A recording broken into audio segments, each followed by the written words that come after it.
Lalu kalau memang sudah kejadian, maka harus diperhatikan. Kalau yang terbakar itu adalah bagian tungku apinya, kemudian merambat ke penggorengan misalkan yang masih ada minyak, maka ibu-ibu yang nomor satu jangan panik.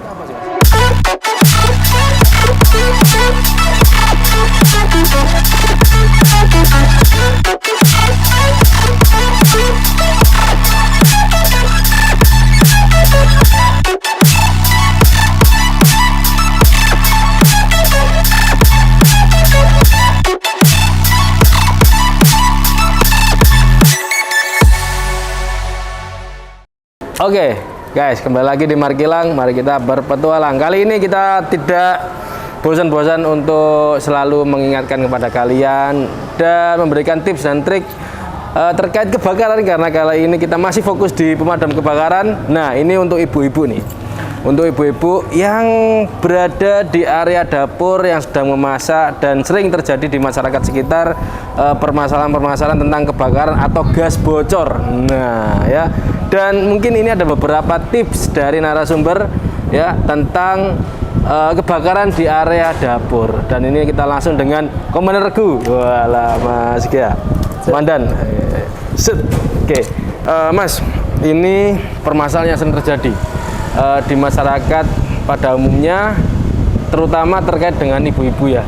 Nah, mungkin ada saran nih, suggest atau tips ketika di area dapur terbakar gitu.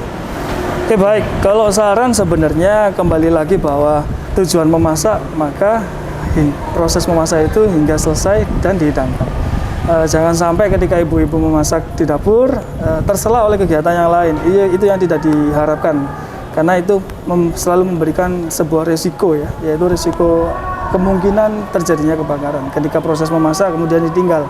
Nah, kalau ditinggal, setidaknya sampaikan ke keluarga yang lain, boleh suaminya atau boleh anaknya yang tertua untuk disampaikan supaya tidak ditinggal. Jadi ada yang menjaga.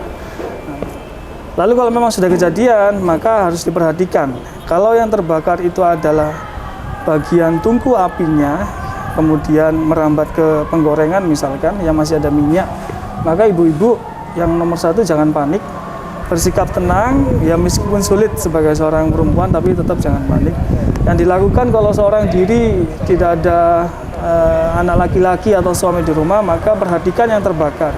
Kalau yang terbakar itu adalah di tungku apinya yang menyambar ke bagian penggorengan yang masih ada minyak, maka jangan sesekali ibu menggunakan air kemudian menyiramnya. Karena kalau itu ibu lakukan, bukannya padam, apinya malah akan semakin besar. Kemungkinan rambatannya akan ke arah plafon. Nah, kalau sudah rambat ke atas, akan sulit nanti memadamkannya kalau seorang diri di rumah. Maka tips yang paling aman kalau yang terbakar tungku api yang menyambar ke bagian penggorengan yang masih ada minyak, maka bisa gunakan handuk yang basah atau handuk yang dibasahkan, kemudian atau mungkin bisa jaket yang cukup tebal yang jaketnya itu mampu untuk menyerap kadar air ya. Selimut juga bisa atau sarungnya juga bisa. Nah, silakan ditutup ya di area permukaan tungku api itu tadi hingga posisi apinya benar-benar terselimuti oleh handuk yang basah itu tadi ataupun jaket yang basah itu tadi. Ya, itu pasti akan padam ya. Yang penting jangan panik kemudian ditinggal lari. Kalau ditinggal lari, maka proses kejadian kebakarannya akan semakin cepat dan semakin besar. Karena kurva api itu hitungannya tidak setengah jam, 1 jam, tidak, tapi sekian detik, sekian menit. 7 menit saja ibu tinggal keluar, maka kurva apinya sudah berbeda, akan jauh lebih besar, apalagi di dapur. Itu nomor satu, Bu, ya, jangan ditinggal. Kemudian kalau kejadian, perhatikan yang terbakar apa. Kalau tungku, maka bisa menggunakan handuk yang basah. Tapi kalau yang terbakar itu adalah di bagian selang LPG-nya, maka tetap jangan panik. Ibu bisa setidaknya kalau bisa dilakukan sendiri, maka yang dilakukan adalah silakan lepas bagian regulator, selang regulator yang mengarah ke tabung, itu ibu bisa buka. Ketika itu terbuka, maka arus gas yang dari tabung menuju ke regulator dan ke selang itu akan terputus. Otomatis api yang keluar karena sobeknya bagian selang regulator itu tadi itu akan berhenti. Kalau yang timbul api adalah di bagian selang regulator yang mengalami kebocoran. Itu nomor satu, kembali lagi jangan ditinggal. Tapi kalau mampu melakukan proses pelepasan regulator dari tabung, silakan dilakukan dengan tetap hati-hati. Perhatikan arah apinya. Kalau ibu takut meledak, ya jangan lakukan sendiri, itu bisa disarankan ke tetangganya atau siapapun yang sekurang-kurangnya adalah dia laki-laki yang punya sedikit keberanian untuk melakukan proses itu. Itu tips yang kedua. Tapi kalau tips yang terakhir, misalkan yang terjadi kebocoran adalah di bagian regulatornya. Regulator berarti dia menggigit bagian tabungnya ya. Nah ini yang harus hati-hati. Ini yang harus hati-hati. Maka tips ini yang paling aman dan paling mudah adalah gunakan kain atau apapun, bisa handuk ya, bisa handuk, bisa juga apapun yang sifatnya tebal terbuat dari kain, kemudian dibasahi, maka tutup bagian regulator yang berada di atas tabung itu tadi. Kalau semburan apinya cukup kuat, maka saya sarankan tabung itu dibawa keluar ya. Saya sarankan tabung itu dibawa keluar, gunakan handuk itu untuk sebagai penangkal supaya tidak panas begitu. Kemudian arah semburan apinya diperhatikan jangan sampai mengenai material yang ada di interior rumah, karena itu akan terjadi rambatan nanti kalau timbul api baru. Nah itu bisa dilakukan, yang jelas kalau perempuan sedikit sulit ya, jadi bisa dilakukan oleh laki-laki. Karena proses kalau yang terbakar di bagian regulator itu cukup berbahaya, cukup berbahaya. Cara keduanya adalah ibu panik boleh, kemudian bisa sembari menunggu bantuan dari tetangga kanan kiri bisa melakukan calling ya ke kami ke 112 supaya nanti pos pemadam terdekat dengan lokasi ibu akan segera datang ya. Insya Allah di bawah 7 menit kami pastikan kami akan datang untuk langsung melakukan penanganan di sana. Jadi itu tips paling aman, tapi juga paling berisiko. Sekiranya ibu tidak bisa lakukan, ya saran kami jangan dilakukan. Artinya ada yang lain yang bisa melakukan itu, yaitu bantuan kanan kiri dari tetangganya yang sekurang-kurangnya laki-laki untuk melakukan itu. Nah itu kalau di dapur Bu, tips paling aman adalah itu. Karena tidak selalu api itu kita siram dengan air dia akan padam. Ya kalau di dapur itu lebih berbahaya. Jadi seperti itu Mas. Mungkin kalau tambahannya, kalau kejadian sama-sama di rumah ya, tapi ibu sendiri tidak ada suami, yang terbakar itu adalah panel listrik. Nah ini beda lagi. Kalau panel listrik seperti kabel listrik, kipas angin ngefong, sama. Yang jelas jangan disiram menggunakan air. Nomor satu yang bisa dilakukan, kembali lagi, jangan panik. Kemudian matikan saklar yang ada di meteran, MCB-nya ibu bisa matikan supaya arus yang dari luar ke dalam rumah terputus. Kalau api tidak kunjung padam, untuk pengganti alat pemadam api ringan, kalau di rumah tidak ada, ibu bisa menggunakan tepung. Tepung yang ada di dapur bisa ibu gunakan. Caranya adalah dengan dikipatkan ya ke arah api yang terbakar. Kalau itu kabel, jangan sesekali disiram dengan air. Tepung bisa dilakukan itu hingga proses apinya padam menggunakan tepung. Nah, itu cara paling mudah sebagai pengganti apar berbahan powder ya. Powder seperti itu. Yang jelas kalau kabel jangan sekali-sekali menggunakan air. Nomor satu jangan panik. Nomor dua matikan MCB meteran. Nomor tiga kalau ada tepung, kipatkan tepung hingga proses api itu padam. Ya, kalau kipas angin yang terbakar juga sama. Kalau sudah kejadian terbakar, maka ya jangan panik itu tadi. Kalau apinya cukup besar, seminim-minimnya kalau tidak bisa dilakukan sendiri, panggil tetangga kanan kirinya untuk melakukan. Nah, kembali lagi, kenapa kipas angin itu bisa terbakar? Biasanya dia kelebihan beban. Nah, hal yang menyebabkan dia kelebihan beban di rumah itu apa? Arus listrik yang disediakan biasanya stop kontak itu, ya, atau kita menyebutnya cop-copan itu tidak boleh berlebihan. Biasanya satu aliran cop-copan itu ada rangkaian terminal sampai 6, ya, sampai 8, lagi. Betul.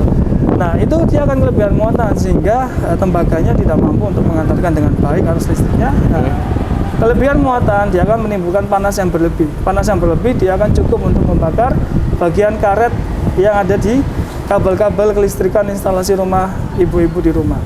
Nah, jadi bijaklah menggunakan listrik sesuai kebutuhan. Kemudian stop kontak itu ditata penggunaannya agar tidak berlebihan muatannya sehingga timbul kejadian kebakaran dikarenakan instalasi listrik di rumah. Kalau jangka panjang yang saya sarankan, silakan dicek instalasi listrik di rumah ibu-ibu semua usianya sudah masuk kadar expirednya atau belum. Ya, biasanya kalau lebih dari 5 tahun, bahkan sudah mencapai 10 tahun, ya sekurang-kurangnya silakan diganti baru untuk instalasi internal yang dari MCB meteran rumah ke dalam rumah. Itu biasanya ada rangkaian listrik mulai dari lampu dan lain-lain. Itu saran saya. Oke. Terus satu pertanyaan lagi, Dan. Terkait ruangan yang ideal, yang terkait tadi ya untuk apa namanya dapur ya, dapur yang ideal agar tetap aman itu bagaimana? Apakah sirkulasi udaranya harus benar-benar lancar atau ada kan dapur yang tertutup banget tuh kan, yang pakai AC tapi pakai cerobong asap itu? Nah itu yang bagaimana? Nah kalau dapur yang ideal sebenarnya yang prosesnya apabila terjadi kebakaran itu mudah untuk mengevakuasi apa yang terbakar. Jadi kalau ada dapur outdoor itu lebih memudahkan ya sebenarnya. Tapi kembali lagi ke selera masing-masing keluarga itu kan berbeda-beda. Meskipun dibuat indoor tertutup, selama dia ada backupan untuk kalau ada kejadian kebakaran seperti apar ya, ukuran 3 kilo yang ada di rumah, itu cukup membantu kalau di rumah terjadi kebakaran. Nah, kalau yang saya sebutkan tadi itu adalah tahap-tahapan yang bisa dilakukan menggunakan alat bantu pemadam tradisional yang ada di rumah, mulai dari handuk yang dibasahi dan lain-lain. Ya, itu adalah alat bantu pemadaman tradisional yang bisa dilakukan itu. Karena kalau harus menggunakan apar ya kembali juga ke selera masing-masing keluarga. Yang jelas kalau ditanya manakah yang lebih safety, yang safety itu adalah kalau di rumahnya ada alat pemadam api ringan yang untuk membackup itu. Tidak hanya ketika kejadian di dapur, tapi instalasi adanya kebakaran di perkabelan rumah itu juga. Terus ini kan, saya sering mendengar bahwa tabung itu meledak, Dan. Nah, yang benar itu tabung meledak atau ruangannya yang meledak, Dan? Nah, meledak, ya bisa jadi. Tergantung bagaimana proses dia terjadi. Kalau dia di dalam dapur itu panasnya cukup untuk memuaikan elemen besi yang ada di tabung, maka itu bisa terjadi. Tapi kalau panasnya kurang daripada itu, tabung tidak akan meledak. Faktor kedua adalah kalau ada tabung LPG lain di sebelahnya. Misalkan yang terjadi, biasanya kan kalau di dalam rumah itu ada penempatan khusus untuk tabung LPG ya. Nah, dia ikut di kitchen set biasanya di bawah itu. Nah, tidak satu tabung, biasanya 2 tabung. Nah, ketika yang mengalami kebocoran itu di bagian regulator, maka ada api di sana. Di sebelahnya itu ada tabung yang masih terisi ya, masih segel. Itu dia kena api ya. Muai panas itu tadi, sehingga dia memuai. Nah, panas yang cukup itu menjadikan kontak gas yang ada di dalam kontak dengan besi yang panas itu sehingga dia ada ledakan, itu bisa terjadi. Ya. Oke. Jadi itu harus dihindari kalau misalkan terjadi kebakaran. Tapi paling mudah untuk merawat itu semua adalah dilakukan perawatan rutin di peralatan dapur ibu, termasuk sepanjang selang regulator. Kalau memang sudah dalam tahapan pemasangannya sudah ada sedikit mencium aroma gas begitu, nah, silakan dicek lagi kelayakan regulatornya layak atau tidak. Kadang ada yang dipaksakan, ini ada kebocoran tapi tetap saja dipasang. Itu juga bahaya ketika ada kontak api melalui kompor kita cetekkan begitu. Gas yang cukup itu akan menimbulkan kontak sehingga terjadi kebakaran. Karena ada kebocoran halus tadi di bagian regulator. Itu harus diperhatikan ibu-ibu, apalagi proses pemasangan regulator di rumah. Itu penting. Ketika trik dari saya, ketika beli regulator, beli tabung baru, kemudian dilakukan pemasangan sendiri, pastikan nomor 1 tidak terdengar suara desisan. Ya, seperti ada kebocoran. Yang kedua, pastikan dengan aroma tidak ada aroma tercium baunya gas kebocoran. Kalau tercium, silakan pastikan lagi sekian menit. Kalau masih tercium berarti ada indikasi bocor di bagian regulator atau di bagian selangnya. Nah, itu harus hati-hati. Kalau tidak yakin, saran saya beli yang baru regulatornya. Oke, Dan cukup untuk hari ini. Terima kasih banyak, kita udah diberikan ilmu yang sangat bermanfaat, terutama di terkait kebakaran ya. Dan mungkin untuk para ibu-ibu nih ya, atau para masyarakat ya yang ingin tanya-tanya langsung atau ingin mendengar informasi terkait atau mencari informasi ya. Dan untuk kebakaran khususnya wilayah Surabaya, silakan hubungi di 112 itu call center atau comment center ya. Dan mungkin bisa juga follow Damkar Surabaya 112. Ya, Damkar Surabaya 112. Nih guys. Nah, oke, cukup untuk hari ini. Saya terima kasih banyak. Sama-sama. Oh, set. Sampai jumpa di segmen selanjutnya. Tetap di Markilang. Mari kita berpetualang.